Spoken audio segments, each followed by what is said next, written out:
Doa mulai. Bismillahirrahmanirrahim. Raditu billahi rabbal wa bil islami dinan wa bi Muhammadin nabiyyan wa rasulah. Rabbi zidni ilma warzuqni fahma. Amin ya rabbal alamin. Oke, untuk selanjutnya akan Ibu absen. Korin, ada Bu. Naura, Ada Bu. Manda, Tidak masuk Bu. kemana Naura? Karena sakit tipes Bu. Oh, sakit tipes. Baiknya kalian harus bisa menjaga kesehatan kalian. Jaga pola makan agar kalian tetap sehat dan bisa belajar dengan semangat. Oke, sekarang Ibu akan bertanya pada kalian. Apakah ada yang ingat tentang materi minggu lalu yang sudah Ibu ajarkan? Saya Bu. Iya, Korin? Tentang ekonomi Indonesia ya Bu. Ya, benar. Tapi lebih tepatnya tentang peran kewirausahaan dalam membangun negara Indonesia. Nah, kewirausahaan ini memiliki peran yang sangat penting terhadap negara atau negara kita sendiri. Ada yang tahu apa peran penting dalam kewirausahaan ini? Saya Bu. Iya, Naura. Menciptakan lapangan kerja. Oke. Terus? Saya Bu. Ya, mengurangi pengangguran. Kurang satu, kan ada Saya, Bu. 3. Hah? Meningkatkan pendapat masyarakat.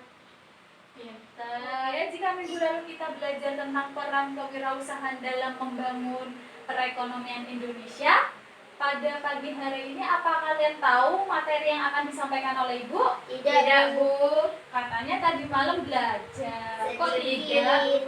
Sedikit. Oke ya. Yang akan Ibu paparkan pada materi pagi hari ini yaitu tentang aktivitas manusia dalam memenuhi kebutuhannya. Nah, di dalam aktivitas manusia dalam memenuhi kebutuhannya memiliki beberapa poin. Ada 1, 2, 3. Di permintaan itu, jika kalian ingin mempelajari atau ingin tahu apa itu permintaan, kalian harus bisa menempatkan diri kalian sendiri sebagai seorang pembeli. Dapat difahami? Ya Bu. Contohnya, seperti ketika kalian pada tahun ajaran baru atau kenaikan kelas, kalian ingin membeli buku di toko. Contohnya di toko Senyum ya. Kalian ingin membeli buku di toko Senyum. Nah, di toko Senyum tersebut harga buku itu naik drastis atau bisa dikatakan mahal. Tetapi dengan harga segitu kalian tetap membelinya. Karena apa? Karena itu sudah kebutuhan kalian. Begitupun sebaliknya. Walaupun harga buku itu di toko Senyum menurun, kalian akan tetap membeli buku tersebut. Dapat dipahami? Bisa Bu. Permintaan atau demand ini memiliki beberapa faktor. Faktor yang pertama ada harga barang, kualitas barang, serta pendapatan masyarakat. Ketiga faktor tersebut sangat mempengaruhi pada permintaan ini, aktivitas permintaan ini. Lalu yang kedua yaitu tentang penawaran. Ya, penawaran ini biasanya dilakukan oleh pedagang atau produsen sebagai penghasil barang. Dapat dipahami? Bisa, kalau kalian ingin lebih mudah, akan saya berikan contoh. Contohnya seperti ini. Ketika kalian pergi ke pasar dan ingin membeli suatu barang, tapi barang itu harganya terlalu mahal, maka kalian bisa melakukan penawaran. Contohnya, Bu, apakah barang ini bisa saya tawar? Seperti itu. Tapi harus ada kesepakatan antara pembeli dan penjual. Paham? Paham. Terus yang berikutnya, di dalam di dalam penawaran ini juga memiliki beberapa faktor sama seperti permintaan tadi. Faktornya bisa dicatat ya. Faktornya yang pertama ada biaya produksi.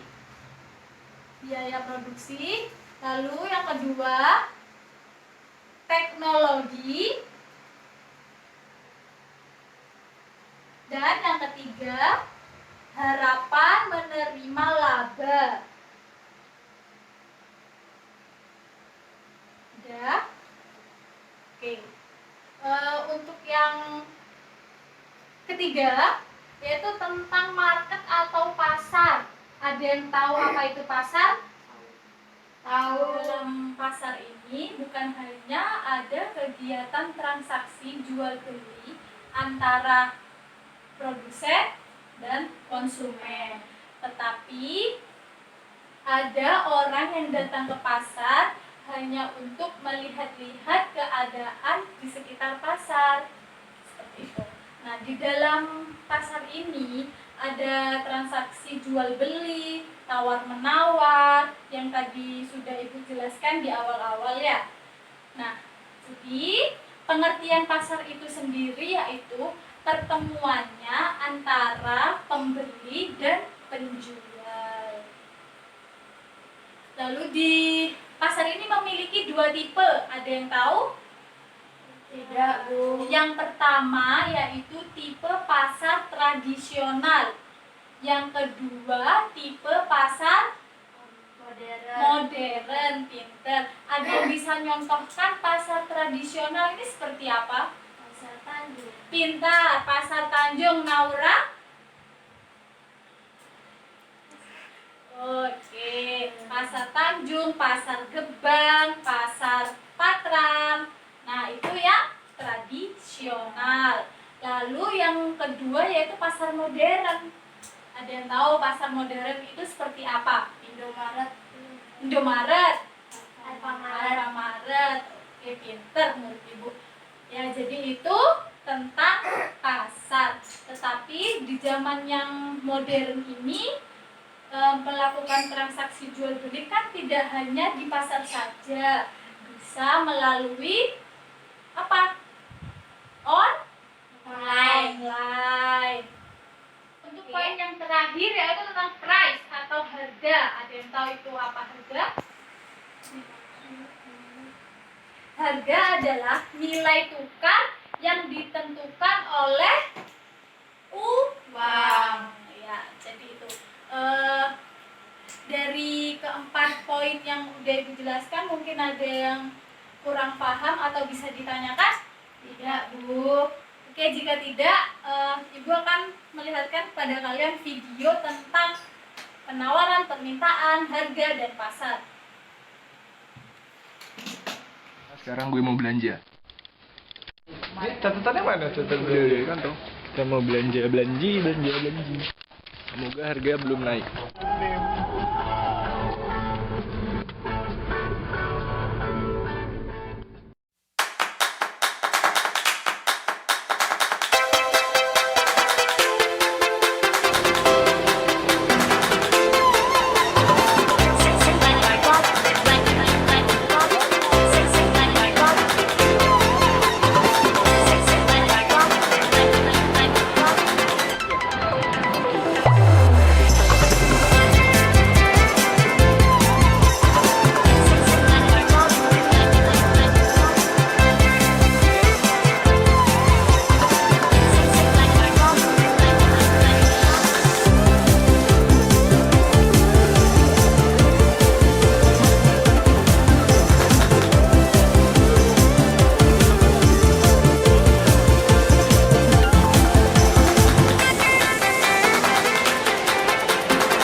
Segala macam yang dibawakan oleh pesuruh gue.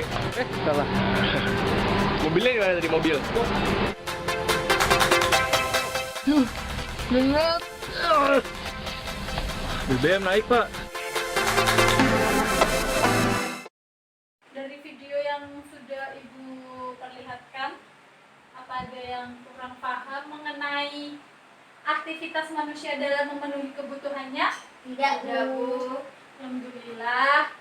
Kalau kalian sudah benar-benar paham, sekarang Ibu akan memberikan tugas pada kalian tentang mencari contoh real atau contoh yang sudah pernah kalian lakukan atau di kehidupan kalian sehari-hari tentang ini 4 poin. Baik, akan ibu bagi ya. Untuk Korin yang tentang permintaan dan penawaran, untuk Naura tentang pasar dan harga. Nah, untuk jawabannya bisa ditulis di kertas ini. Nanti ketika kalian sudah bisa ditempel di depan. Mengerti? Mengerti.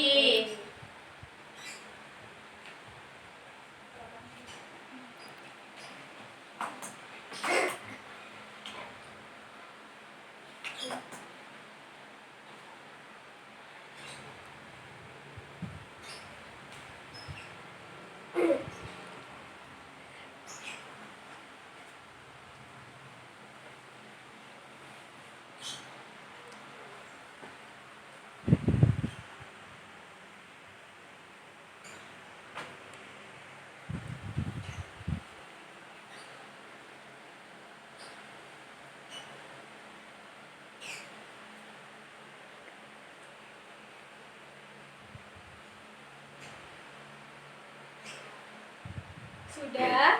Sudah, Bu. Oke, siapa yang akan maju dan membacakan hasil dari pekerjaan kalian di depan? Siapa dulu, Korin atau Naura dulu? Mendapatkan persetujuan dari penjual cabai sama tomat itu? Iya. Oke, terima kasih. Ya, bisa ditempel di depan ya?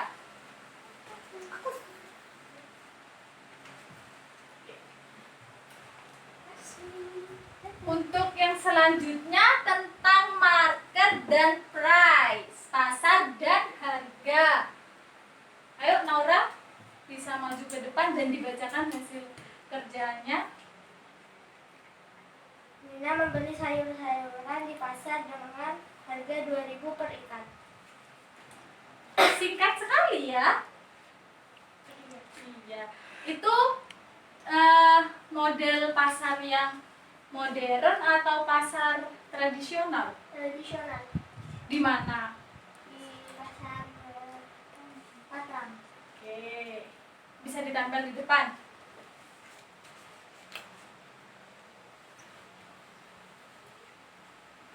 Oke, jadi sampai sini kalian sudah paham ya apa itu penawaran, apa itu permintaan, apa itu pasar, dan apa itu harga. Sebelum Ibu menutup mata pelajaran pada pagi hari ini, ada yang bisa menyimpulkan dari aktivitas manusia ini yang 4 poin? Saya, Bu. Nanti akan Ibu kasih nilai tambahan. Saya, Bu. Ya, Korin? Jadi permintaan itu jumlah barang yang ingin dibeli oleh masyarakat tergantung dari kebutuhan masyarakat terhadap suatu barang. Ya. Produsen berusaha Itu yang apa? Yang penawaran bisa diulangi? Jadi permintaan itu jumlah barang yang ingin dibeli oleh masyarakat tergantung dari kebutuhan masyarakat terhadap suatu barang. Produsen berusaha memproduksi berbagai jenis barang dan jasa yang dihasilkan tersebut untuk kemudian ditawarkan kepada konsumen. Yang ketiga yaitu pasar. Dalam pengertian sederhana, pasar merupakan tempat bertemunya penjual dan pembeli untuk melakukan transaksi jual beli. Harga ialah nilai tukar yang nyatakan dengan uang. Ya benar, itu yang sudah disampaikan oleh Kaurin tentang rangkuman pada hari ini ya, tentang demand, penawar, permintaan, harga, dan pasar. Jadi itu semua merupakan manfaat atau aktivitas manusia dalam memenuhi kebutuhannya. Baik, untuk pertemuan minggu depan Ibu kasih PR ya. Bisa dibuka LKS-nya halaman 25. Di situ kan ada uji kompetensi 1 sama 2 bisa dikerjakan minggu depan, dikumpulin ya. Jangan lupa belajar, jaga kesehatan, dan jangan lupa PR-nya. Saya akhiri pelajaran pada pagi hari ini. Semoga bermanfaat. Jangan lupa belajar, PR-nya dikerjakan. Nanti di akhir pelajaran jangan lupa kita menjenguk mandat rumah sakit. Ibu tunggu di depan ya. Iya, Bu. Oke, terima kasih. Wassalamualaikum warahmatullahi wabarakatuh. Waalaikumsalam